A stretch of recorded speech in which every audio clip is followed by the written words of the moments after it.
Hola, buenas tardes, buen viernes, se acaba la semana ya, gracias a Dios. Y bueno, con eso de estar adentro mucha diferencia no hay, pero hay diferencia en nuestra vida eclesial, ya que mañana el que quiera no tiene que despertarse temprano para estar a las 10 con el cafecito del Pastor Carlos. Y tenemos cultos, ¿no? Cultos sábado, cultos domingo, muy esperados y ya algunas cosas interesantes que se van sabiendo de lo que va a pasar. Así que, bueno, nosotros hemos terminado con números, así que invito a sacarse la arena del desierto, se nos ha quedado arena de tantos días con el desierto. Vamos a pasar a un tema de un día solo.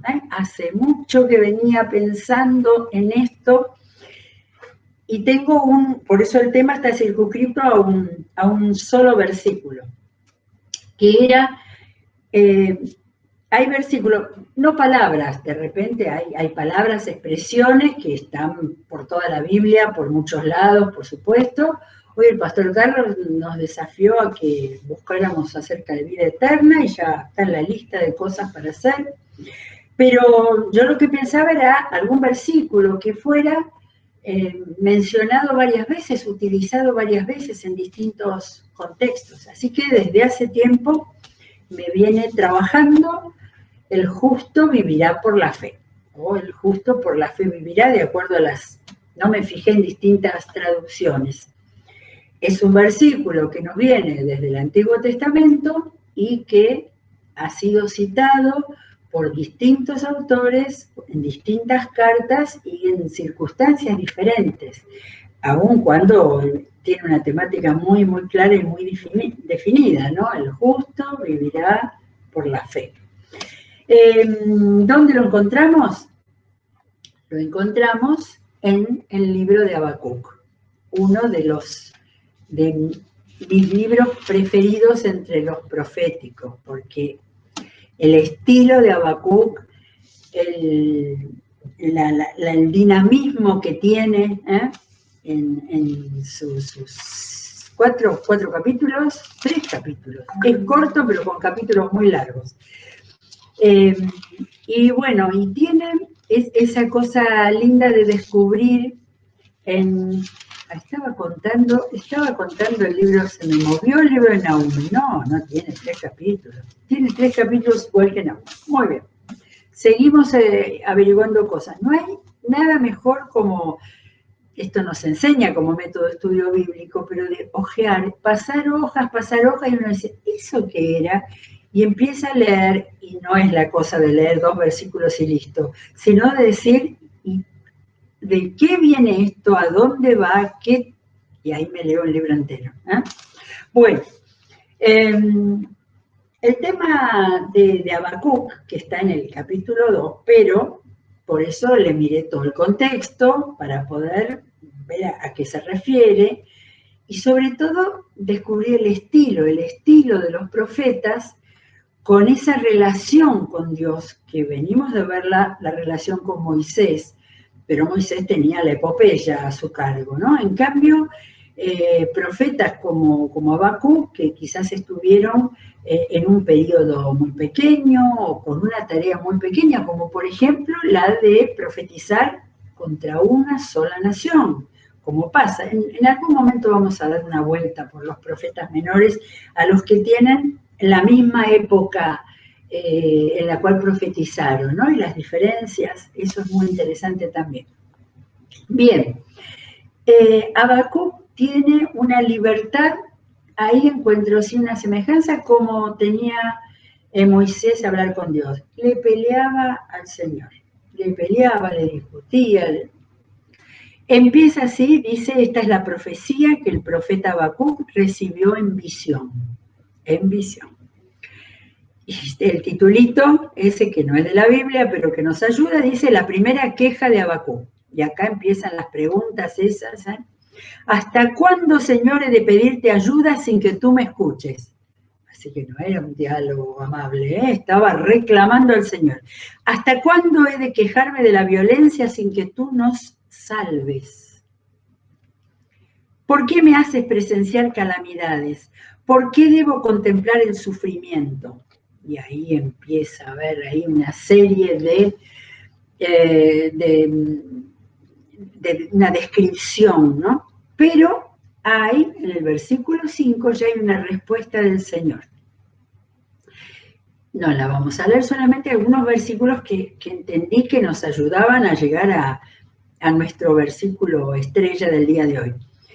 Le dice Dios, estoy incitando a los caldeos, ese pueblo despiadado e impetuoso que recorre toda la tierra para apoderarse de territorios nuevos. Los caldeos eran parte de los asirios y ya se habían empoderado de tal manera que habían derrotado a los asirios. Son un pueblo temible y espantoso que impone su propia justicia y grandeza. Sus caballos son más veloces que leopardos, más feroces que lobos nocturnos. Las figuras del lenguaje de los profetas son para empezar a marcarlas. Muy bien, así que Dios estaba hablando de estos caldeos, acá está definiéndonos ya quiénes son los enemigos del pueblo de Israel, y leo el versículo porque está toda esa descripción de Dios muy fuerte, y en el versículo 12 termina de hablar Dios y empieza la segunda queja de Habacuc. Tú, Señor, existe desde la eternidad. Tú, mi santo Dios, eres inmortal. Tremenda adoración, reconocimiento, las dos cosas, la eternidad y a eso unir la idea de la inmortalidad. Fuerte, bien esos dos conceptos ahí. Y bueno, le dice, ¿son tan puros tus ojos que no puedes ver el mal?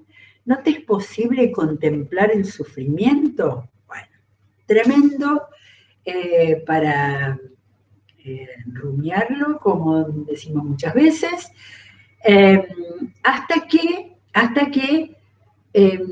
a ver, algo así como termina el paleo de Habacuc, y se calma, y entonces en un momento de espera, después de haberle reclamado tanto a Dios como le digamos, Señor, ¿por qué tenemos que pasar esta pandemia? ¿Por qué tenemos que estar así encerrados?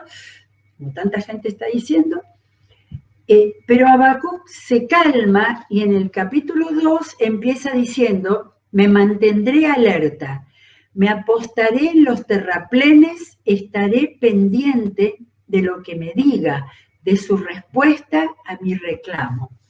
Qué bueno está esto para tomarlo, ¿eh? Tomarlo cuando nos desesperamos por las cosas, las injusticias, lo que pasa y le reclamamos a Dios y después, bien, voy a estar en calma para escuchar lo que dice el Señor. Y la respuesta del Señor es hermosa, muy conocida, y voy a leer del 2 al 4 nada más. El Señor me respondió, escribe la visión. Nunca había pensado, pero es como que le diga, en vez de hablar, escribí. No hables tanto, escribí. Y haz que resalte claramente las tablillas para que pueda leerse de corrido, pues la visión se realizará en el tiempo señalado, marcha hacia su cumplimiento y no dejará de cumplirse. Aunque parezca tardar, espérala, porque sin falta vendrá. Palabra de tranquilidad para nosotros, muy bueno. Y en el 4 llegamos a nuestro versículo. El insolente no tiene el alma recta. Y ahí el insolente estaba hablando de los caldeos, de Babilonia, del pueblo que venía a ser el que iba a ser el tirano que iba a someter, a sojuzgar a Judá. Dice, el insolente no tiene el alma recta, pero el justo vivirá por su fe. Y parecía, ¿no? Parecía una frase más así en este mensaje de Dios que le da, y el versículo siguiente dice además, la riqueza es traicionera, por eso el soberbio no permanecerá. Como tantas veces dicen los salmos, quédate tranquilo, que el injusto no va a subsistir. Y en este caso dice, el soberbio no permanecerá. Pero antes, así, el Señor ha dicho esa expresión tan importante en el Nuevo Testamento, el justo vivirá por su fe. Muy bien, entonces vamos a entrar en el Nuevo Testamento al libro de Gálatas. El libro de Gálatas, porque es el que se cree de todos los libros donde aparece este versículo, se cree que fue primeramente escrito por el apóstol Pablo. ¿Se acuerdan que la provincia de Galacia estaba más hacia el centro de lo que hoy es Turquía, del Asia, de lo que era Asia para ellos en aquel momento, y había muchas iglesias de Galacia que había fundado el apóstol Pablo. Y entonces vamos al capítulo 3. En el capítulo 3 ahí planteó Pablo, cuando Pablo no iba a estar planteándole cosas a sus iglesias, directamente, a ver, lo leo, no, del 1 al 3. Gálatas torpes, nada menos. ¿Quién los ha hechizado a ustedes ante quienes Jesucristo crucificado ha sido presentado tan claramente? Solo quiero que me respondan a esto. ¿Recibieron el Espíritu por las obras que demanda la ley o por la fe con que aceptaron el mensaje? Y está haciendo ese planteo de los problemas del tironeo con la ley, con las leyes, con los mandatos. Y entonces vamos a ir ahora al versículo 6, donde plantea ahí el centro de su argumento.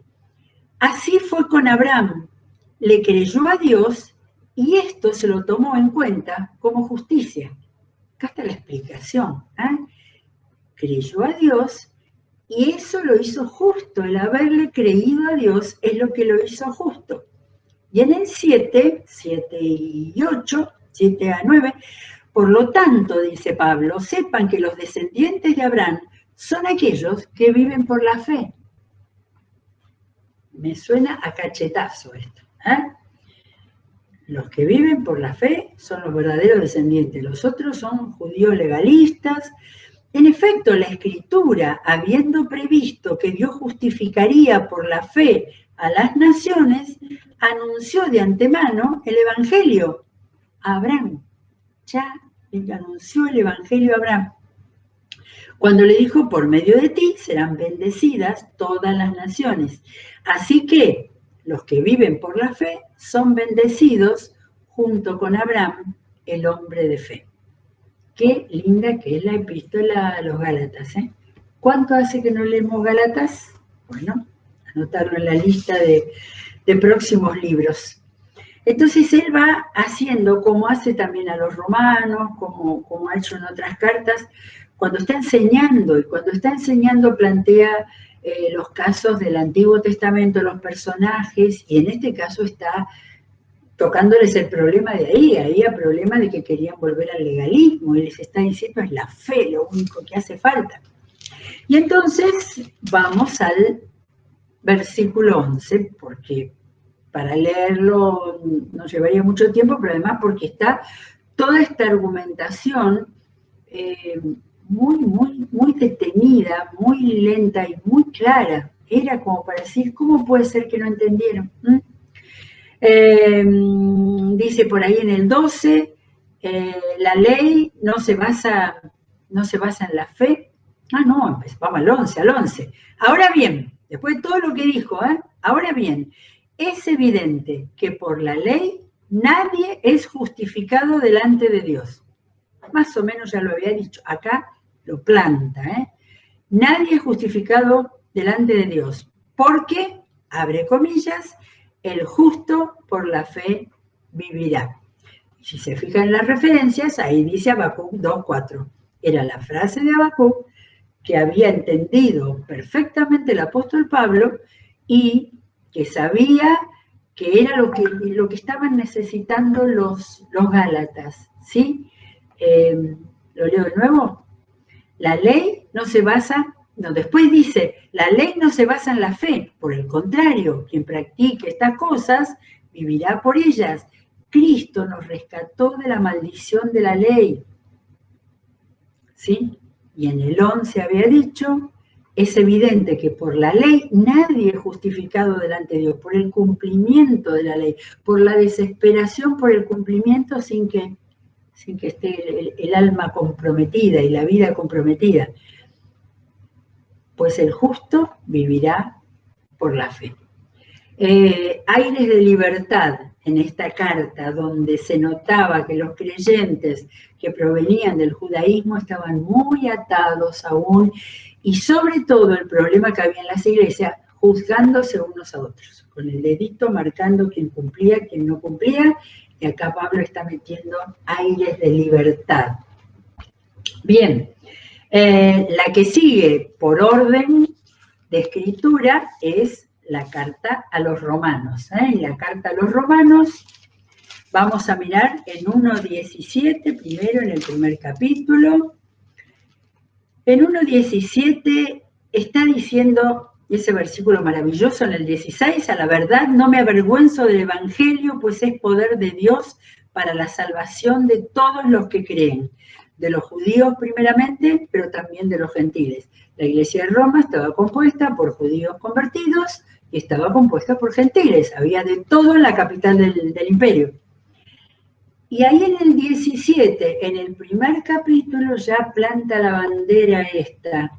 De hecho, en el Evangelio se revela la justicia que proviene de Dios, la cual es por la fe, de principio a fin, tal como está escrito, comillas, el justo vivirá por la fe. Y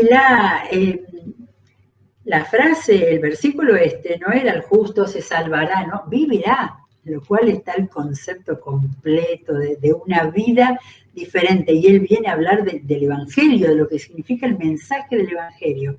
Y acá nomás, en el primer capítulo, planta, como decía recién, como una bandera, tal como está escrito, el justo vivirá por la fe. Pero de acá vamos a irnos a Romanos 3, porque también a los romanos que necesitaban el adoctrinamiento y la enseñanza y diferenciar el tema de la ley anterior con la gracia del Evangelio, en 3.21, que también está enseñando y explicando, dice, pero ahora, sin la mediación de la ley, se ha manifestado la justicia de Dios, de la que dan testimonio la ley y los profetas, el Antiguo Testamento.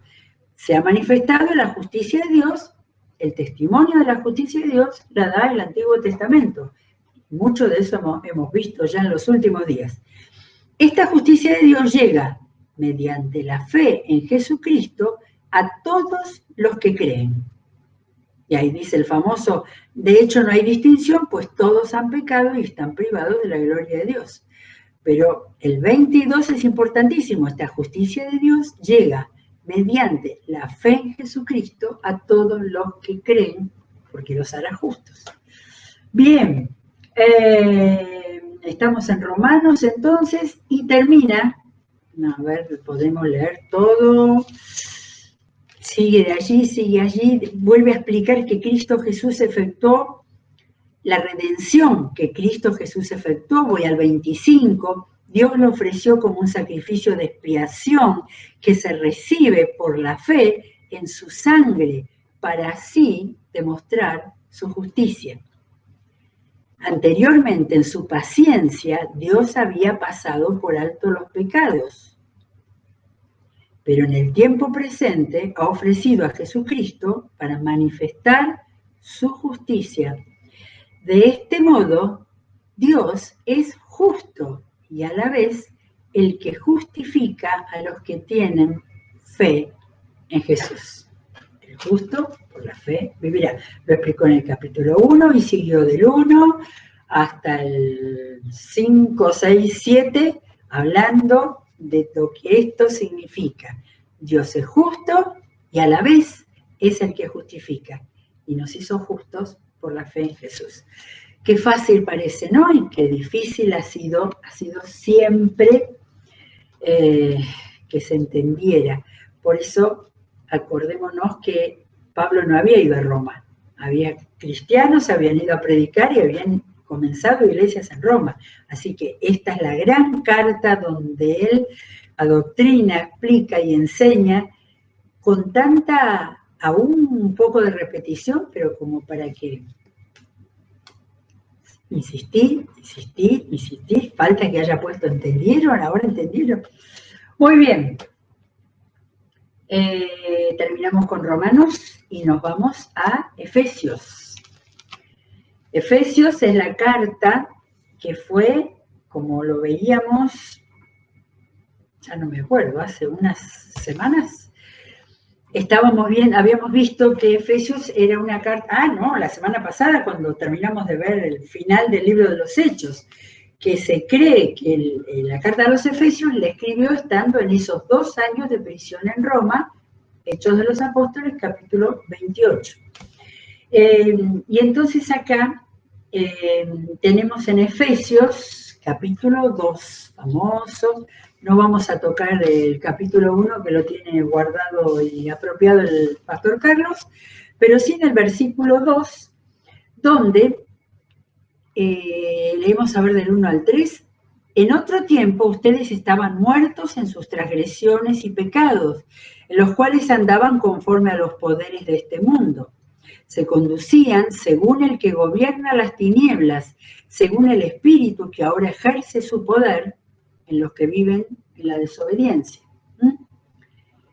Ahí está lo que eran ellos y lo que éramos nosotros antes de conocer a Jesús. Pero en el 4, ahí dice, pero, acordémonos de los conectores, que son los que van a dar vuelta la argumentación. Primero está diciendo, ustedes eran esto, esto y esto, pero, el versículo 4, glorioso, que dice, pero Dios, que es rico en misericordia, por su gran amor por nosotros, nos dio vida con Cristo, aun cuando estábamos muertos en pecado. Por gracia, ustedes han sido salvados. Varias veces hemos mencionado las reiteraciones, especialmente, ¿se acuerdan? En los salmos, en los profetas, que esos versículos paralelos, pero acá me doy cuenta. Dice, pero Dios, que es rico en misericordia, por su gran amor, está repitiendo exactamente lo mismo con 2 palabras distintas. Misericordia nos llega de otra época, y acá vuelve esa misericordia transformada por su gran amor. Nos dio vida en Cristo por gracia y habla abiertamente de la salvación. Y vamos al 5. Estamos en el 5 y vamos después al 8. En el 8 nuevamente retoma, porque por gracia ustedes han sido salvados mediante la fe. Esto no procede de ustedes, sino que es el regalo de Dios. Fe, salvación, solamente por la fe. ¿Sí?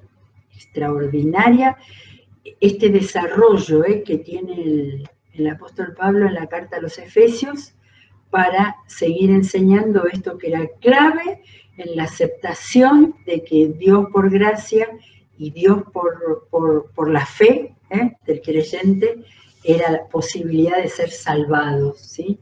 Y Pablo hablaba siempre de ser salvo de la misma manera de ser considerados justos. Bien,